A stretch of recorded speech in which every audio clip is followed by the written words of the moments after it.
Das sind wir. Sandy, Mandy und Lotte. Und das ist Klaus Bärbel, unser Zuhause. Wir haben das uns auferlegte Normal hinter uns gelassen und uns für mehr anders entschieden. Mehr Eigenverantwortung, mehr Abenteuer, mehr Zeit, mehr Leben. Und wir freuen uns, wenn ihr uns begleitet.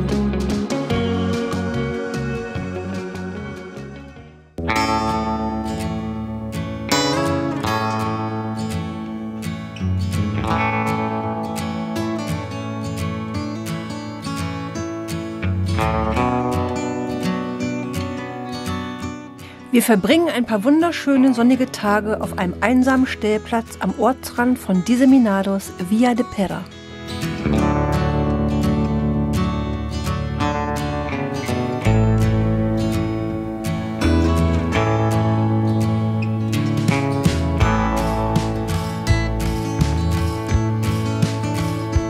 Auf unserem Spaziergang durch die grünen Täler treffen wir zum ersten Mal in unserem Leben auf einen echten Fuchs.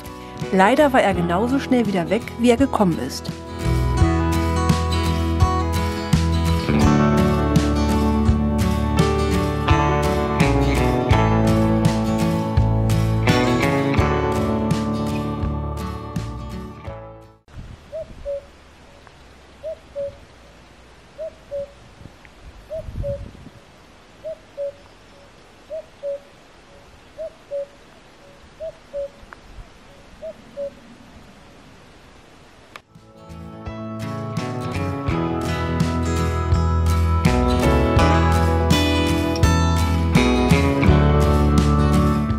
Wir haben das Gefühl, hier in Spanien viel mehr Natur erleben zu können, wie wir es aus Deutschland gewohnt sind.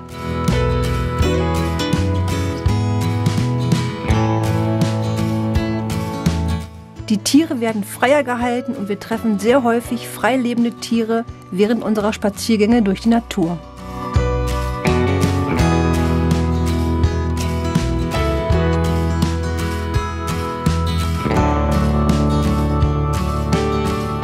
So schön es hier auch ist, uns zieht es nach 3 Tagen weiter.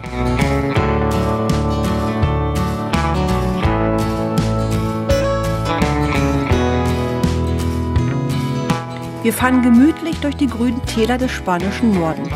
Beeindruckt von dieser atemberaubenden Landschaft entscheiden wir kurzfristig, uns hier ein einsames Plätzchen zu suchen. Wir werden fündig. Der grüne Nordwesten Spaniens, landschaftlich wirklich ein Traum. Guckt euch diese wunderschöne Landschaft hier an.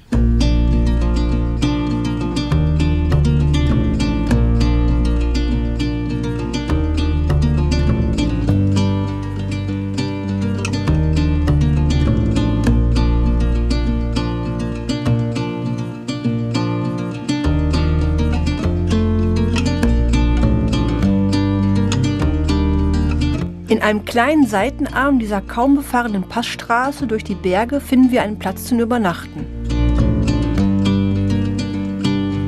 Hier bleiben wir 3 Tage. Wir gehen wandern und genießen morgens bei einem Kaffee und Sonnenschein die Aussicht auf die schneebedeckten Picos del Fontan.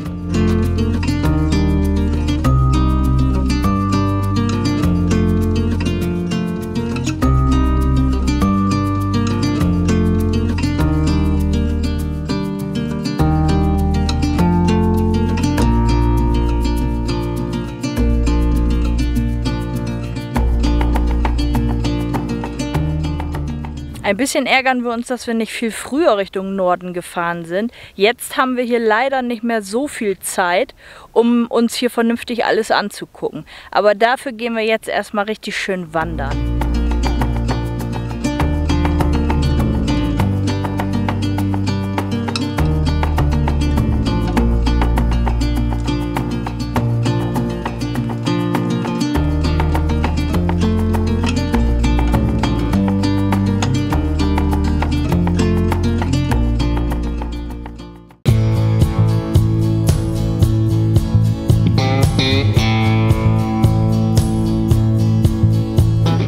Nach 3 Tagen geht es weiter in den Parque Natural de Somiedo. Voller Vorfreude fahren wir los, ohne zu ahnen, dass bereits die nächste Panne sehnsüchtig auf uns wartet. So, wir haben jetzt 3 Tage gestanden an diesem wunderschönen Platz mit dieser wunderschönen Aussicht. Und wir haben jetzt, sind gerade losgefahren und haben jetzt das nächste Problem. Und zwar unsere Bremsen funktionieren nicht. Wir sind hier auf so einer scheiß Passstraße, die eigentlich total schön ist. Aber es geht halt bergab die ganze Zeit und ich habe gerade festgestellt, dass ich das Pedal von der Bremse unheimlich weit durchtreten kann und dass da kein Druck mehr im System, kein Unterdruck mehr aufgebaut wird. Ich weiß nicht, ob irgendwo der Schlauch undicht ist oder Luft im System ist dadurch. Auf jeden Fall ist das gerade ziemlich scheiße, weil ich nicht weiß, wie steil das hier gleich noch bergab geht, weil wir jetzt diesen Berg wieder runterfahren und wir haben fast gar keine Bremswirkung mehr. Wir fahren jetzt hier ganz langsam eine sehr kurvenreiche Passstrecke runter und ja, ich fahre so langsam wie es nur geht, weil wenn ich bremsen will, ich kann das Pedal fast ganz durchtreten und da kommt gar nichts. Ja, da müssen wir mal gucken, dass wir die nächste Werkstatt anschauen. Ich weiß nicht, ob da vielleicht ein Ma dabei war über Nacht oder so. Das sieht fast danach aus, als wäre da irgendwo, ja, das System irgendwo undicht. Aber wir müssen ja diese Strecke, die wir jetzt fahren, die geht ja noch eine Zeit lang, diese Passstraße hier. Ne, das dauert ja noch bis wir. Ich hoffe nur, dass da nicht mehr so ganz steile Abschnitte kommen, die wir runter müssen. Das wäre natürlich ungünstig. Also ich kann auch überhaupt keinen Druck mehr im System aufbauen. Ich kann permanent das Pedal durchtreten. Hier ist der Parkplatz. So, ich habe jetzt unterm Auto geguckt, die ganzen oder die beiden Bremsleitungen, die von vorne nach hinten gehen, habe ich kontrolliert, ob da irgendwas undicht ist. Das sind ja starre Leitungen. Die sehen aber super aus. Die sind weder irgendwo verrostet oder noch ist da irgendwo zu erkennen, dass da irgendwas undicht ist. Auch an den direkten Verbindungen, wo die Leitungen auf die Bremssättel gehen, nicht. Jetzt habe ich hier vorne in der Motorhaube mal geguckt und habe hier an diesem Bremsflüssigkeitsbehälter, es ist alles dicht. Auch hier die Leitungen, die vom Hauptbremszylinder weggehen. Der sitzt hier direkt vorm Bremskraftverstärker. Da ist alles dicht. Das ist der Bremsflüssigkeitsbehälter. Das hier ist der Hauptbremszylinder und hier ist der Bremskraftverstärker. Ich meine, gut, der Zylinder hier, den kann man nicht warten. Also da kann man, wenn der nicht mehr funktioniert, was natürlich sein kann, dann kann man da nichts machen, dann muss der ausgetauscht werden. Aber was wir jetzt gesehen haben, das ist die Tatsache, dass wir scheinbar einen Untermieter haben. Das war ja auch so meine Vermutung ganz am Anfang sofort, dass irgendwo was angefressen ist. Irgendwie. Es sind ja nicht alle Leitungen in diesem, das ist ja ein geschlossenes System, das Bremssystem. Und es sind ja nicht alle Leitungen starre Leitungen. Man hat ja teilweise auch flexible Leitungen. Und also denke ich zumindest. Ich habe zwar jetzt so noch keine gesehen, aber ich weiß nicht, was hier sonst noch so für Leitungen sind. Die Leitungen, die zum Beispiel direkt auf die Bremssättel gehen zum Beispiel. Fakt ist auf jeden Fall, hier ist ein Tier drin, weil hier oben ist die Isolierung weggefressen und das war beim letzten Mal noch nicht. Und ich habe Beweismaterial entdeckt, und zwar Tierhaare. Da sind Tierhaare. Ich weiß nicht, was für ein Tier es ist. Fakt ist, hier hat sich das irgendjemand gemütlich gemacht.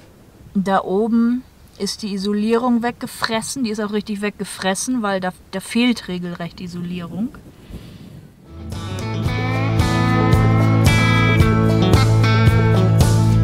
Wir verfolgen die Leitung unter dem Fahrzeug und können nirgendwo eine Undichtigkeit feststellen. Dennoch sind wir möglicherweise fündig geworden. Das müsste dieser Doppelbremsdruckregler sein. So, und wenn man da mal genau guckt, dann sind da an jedem Regler sind die Kontakte total oxidiert. Das dürfte auch Probleme machen oder ist naheliegend, dass das auch Probleme macht. Ja, und jetzt habe ich festgestellt, dass an diesem Doppelbremsdruckregler eine Ader, die ist abgebrochen. Also die ist komplett wegoxidiert. Die ist total weggegammelt und abgerissen. Das kann natürlich sein, dass das das Problem auch ist. Die sind so oxidiert, dass die eine Ader hier mittlerweile abgerissen ist. Also diese rote Ader hier, das ist im Grunde nur eine Brücke zwischen diesen beiden Bauteilen. Die muss hier mit drauf, wo der braune auch drauf geht. Da ist die abgerissen. Ja, das werde ich erstmal selber machen, weil das ist ja definitiv, das können wir selber reparieren. Dann werde ich die Kontakte säubern. Das ist auch zwingend notwendig. Aber bevor wir das machen, gehen wir jetzt erstmal schön wandern. Dafür sind wir schließlich hier.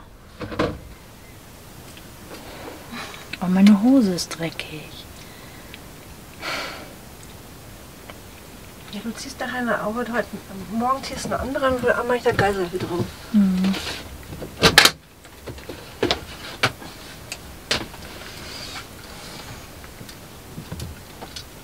Gute Hose. Was machst du jetzt noch? Ja, ich nehme noch kurz was auf, dann können wir los. Zieh dich mal schon mal an. Fertig. Leider bin ich keine gelernte Kfz-Mechanikerin. Da habe ich mich schon sehr, sehr oft in meinem Leben drüber geärgert, dass ich diesen Beruf nicht mal erlernt habe.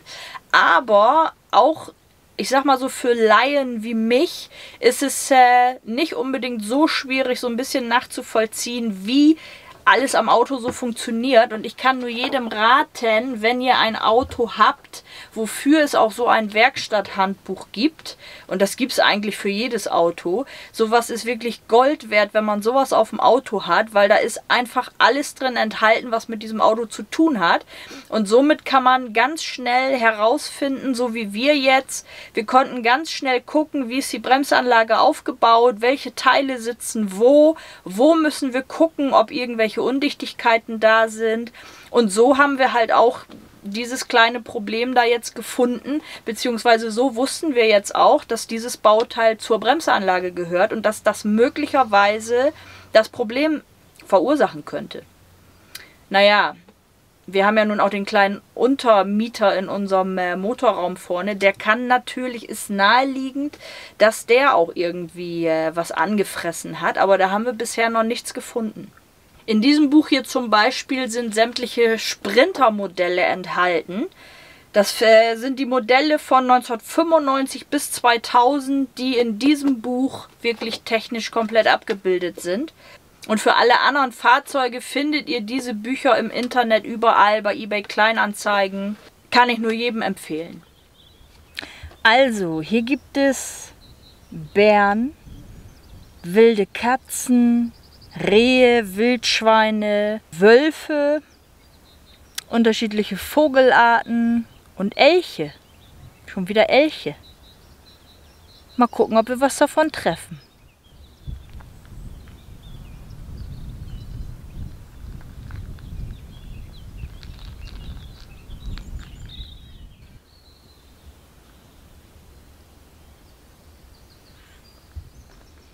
Also ich habe noch nie einen Wanderweg gesehen, den man auch als Rollstuhlfahrer wandern kann. Finde ich toll. Ich habe mit 19 mal einen Motorradunfall gehabt. Da habe ich auch mal für 6 Wochen oder 2 Monate in etwa, war ich auch auf dem Rollstuhl angewiesen und bin damit dann auch in der Stadt gewesen, in irgendwelchen Geschäften, und da habe ich wirklich erstmal gemerkt, wie beschissen das ist, wenn man im Rollstuhl sitzt und wie oft man irgendwelche Hürden im Leben hat. Da war zum Beispiel ein Schuhladen, der hatte vorne Treppen und da war auch eine Rampe für Rollstuhlfahrer, die war aber so steil, dass ich da alleine überhaupt gar nicht hochgekommen bin. Und als mich dann jemand hochgeschoben hat und ich endlich im Laden war, da stand ich dann im Laden und kam da nicht weiter, weil im Laden auch alles voller Stufen war. Und da waren aber keine Rampen mehr. Also ich konnte mir die Schuhe dann quasi von Weitem angucken. Und damit musste ich mich dann zufrieden geben. Denn so wie es aussieht, zieht sich dieser Weg für Rollstuhlfahrer wirklich den kompletten Wanderweg lang. Na, da habe ich mich zu früh gefreut. Es ist genauso wie im Schuhladen. Nach den ersten 50 Metern hört es dann auf und dann geht es für Rollstuhlfahrer auch nicht mehr weiter.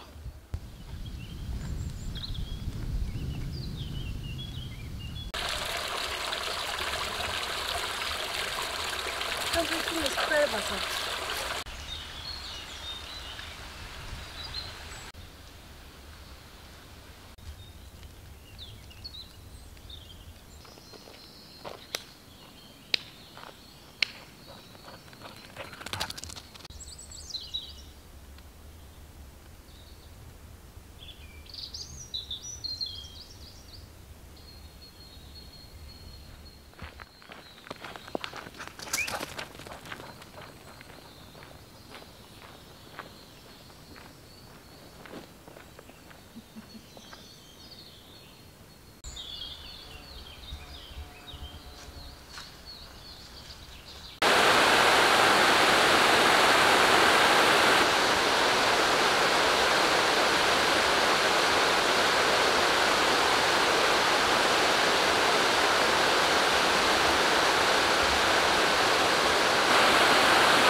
Da wollen wir hin.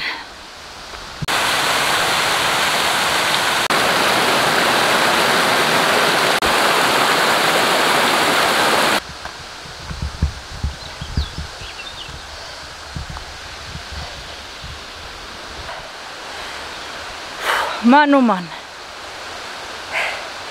Das ist hier echt sausteil die ganze Zeit. Hier sind Treppenstufen.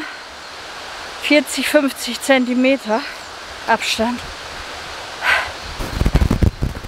Und das Klima ist so richtig wie in Paraguay. So richtig feuchtes Klima, eine richtig hohe Luftfeuchtigkeit. So warm ist das heute nämlich eigentlich gar nicht. Irgendwie nur 18 Grad, aber ich bin klitschnass.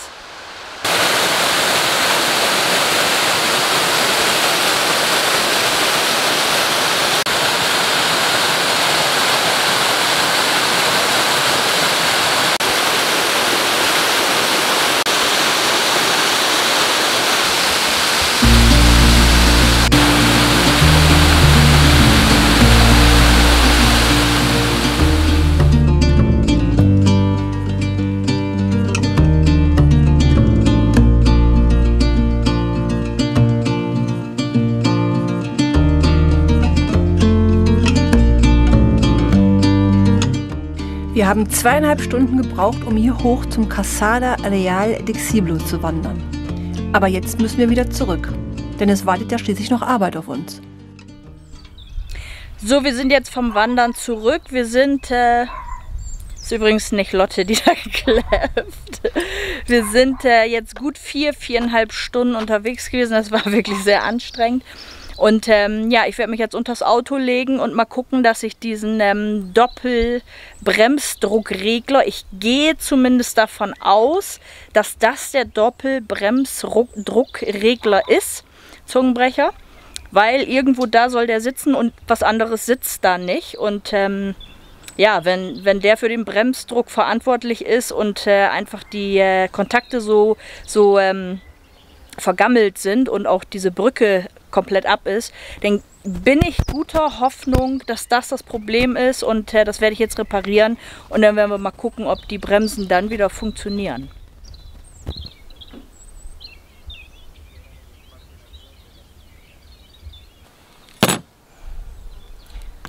Also, da brauche ich ein Stück Letze.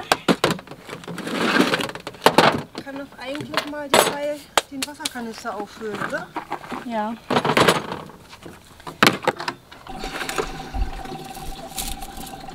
Also das ist tatsächlich so. Das kann ich bald nicht glauben, dass wir keine Kabelschuhe haben. Das gibt's doch nicht. Also als wir noch in Deutschland waren, da haben wir, bevor wir losgefahren sind, ja, noch so ein bisschen Kleinmaterial bestellt. So Schellen für die Wasserschläuche, dass man das als Reserve hat oder auch Sicherungen, Feinsicherungen. Und unter anderem weiß ich, habe ich auch so ein Sortiment Kabelschuhe und Ader-Endhülsen bestellt. Und die sind dann irgendwie aus irgendeinem Grund nicht gekommen. So, und dann hatte ich überlegt, komm, die müssen wir aber haben, lass uns die nochmal bestellen. Und dann habe ich aber gesagt, komm, scheißegal, brauchen wir vielleicht sowieso nicht. So, und genau die bräuchten wir jetzt. Und ich habe gedacht, wir haben sie auf dem Auto, aber haben wir nicht. Das heißt, wir haben jetzt keine Kabelschuhe. Brauchen wir aber unbedingt. So, und ja, jetzt müssen wir uns da irgendwie anders behelfen, weil, wenn es wirklich so ist, dass das Problem ist, dann will ich jetzt nicht riskieren, hier runter zu fahren, aus den Bergen raus. Ich weiß nicht, wie steil das hier auch noch bergab geht, ohne Bremsen. Insofern würde ich das schon ganz gerne wieder funktionstüchtig haben. Ja, deswegen habe ich mich jetzt dazu entschieden, ich werde das jetzt zusammen löten, weil diese Bremsdruckregler, diese beiden, die sehen sowieso auch nicht mehr so gut aus, weil die Kontakte total angelaufen sind und richtig am Oxidieren sind schon. Und die werden wir wahrscheinlich sowieso austauschen, wenn wir dann irgendwo eine Werkstatt aufsuchen. Ja, deswegen scheiß was drauf, ich werde das jetzt zusammen löten, wieder auf die Kontakte drauf löten, damit wir ja, hier wenigstens erstmal wieder losfahren können, weil vielleicht haben wir ja Glück und das ist das Problem. Naja, und ich habe früher immer einen Gaslötkolben gehabt, das ist jetzt allerdings nicht mehr der Fall. Jetzt habe ich einen Lötkolben mit Strom, ist auch super, der funktioniert ja 100%, aber halt nur, wenn man Strom hat. Und da muss ich wieder sagen, bin ich froh über unseren Generator, den wir dabei haben, weil so haben wir jetzt kein Problem, den schmeiße ich eben an und dann habe ich auch Strom.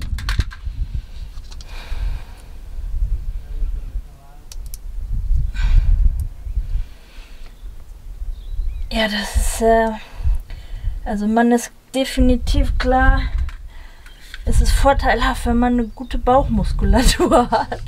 Die hast du ja. Ja, geht so. Also damit das ein bisschen Festigkeit gibt, mache ich hier Schrumpfschlauch drüber, dass es nicht direkt wieder abreißt hier. Und jetzt muss ich die Scheiße hier eben anlöten. Das nützt nichts. Provisorisch.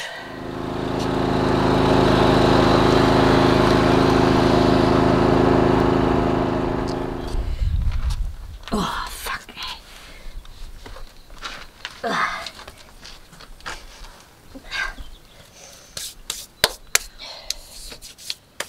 So, ich habe das da jetzt provisorisch an die Kontakte dran gelötet, die Adern. Litze hatte ich noch im Werkzeugkoffer, sowas schmeiße ich nämlich immer nicht weg.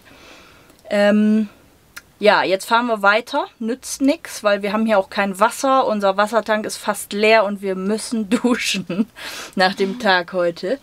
Und jetzt gucken wir mal, ob das vielleicht schon was gebracht hat. So, alles anschnallen. Möglicherweise können wir nicht bremsen. So ganz langsam weißt du ja, ne?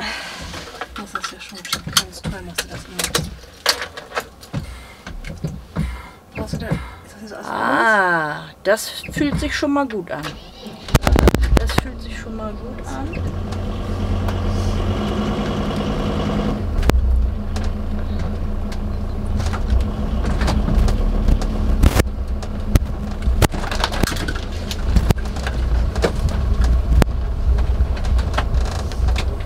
Osten Richtung Ast 228 starten. Dann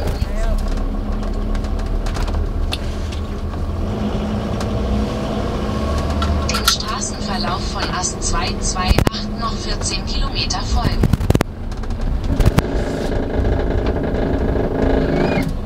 Und? Also ich bin mir nicht sicher, aber würde mal sagen, dass sie auf jeden Fall, also da ist wieder Bremskraft, aber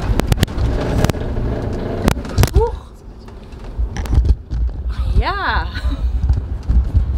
so wie es aussieht. Ja, so wie es aussieht, funktionieren die Bremsen wieder.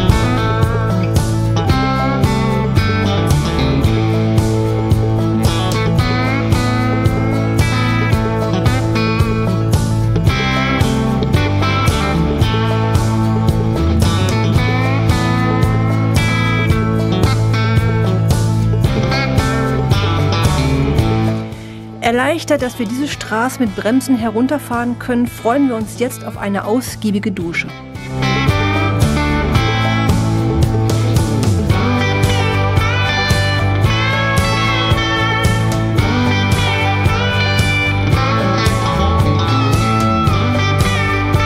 In einem Tal inmitten dieser gewaltigen Berge finden wir in dem kleinen Örtchen Entrago einen Platz mit Wasser zum Übernachten.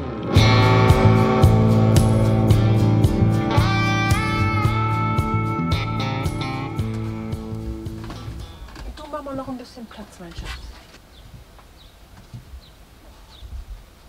So, jetzt sind wir angekommen. Jetzt wird Wasser aufgefüllt, dann wird geduscht, dann wird Essen gekocht und dann ab ins Bett. Und morgen geht's weiter. Wohin, das wissen wir noch nicht.